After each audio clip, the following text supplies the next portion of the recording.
Muling kinumpirma ni Palace Press Officer Undersecretary Claire Castro na handa raw maglabas ng Statement of Assets, Liabilities and Net Worth o SALN si Pangulong Bongbong Marcos.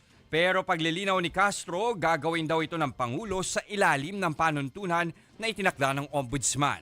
Kinumpirma rin niyang nagkaroon na ng informal talks nitong Sabado ang mga gabinete ng administrasyon tungkol rito. Dito napagkasundo ang tatalima sila sa inilatag na guidelines ng Ombudsman pagdating sa pagsasapubliko ng SALN. Matatandaang naglabas ng Memorandum Order si Ombudsman Boying Remulla patungkol sa pagsasapubliko ng SALN. Pero giit naman ni Executive Secretary Lucas Bersamin, hindi raw pwede ang indiscriminate freedom pagdating sa pag-access nito.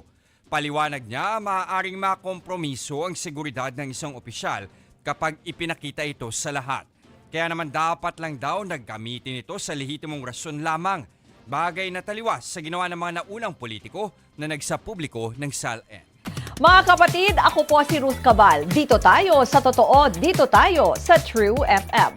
Mag-follow at mag-subscribe din po kayo sa aming social media accounts at True Network PH. Diyan po yan sa aming X na dating Twitter, sa FB, sa Instagram, sa YouTube, sa TikTok at sa mga podcast. At syempre, tutok din po kayo sa Signal True TV Channel 19.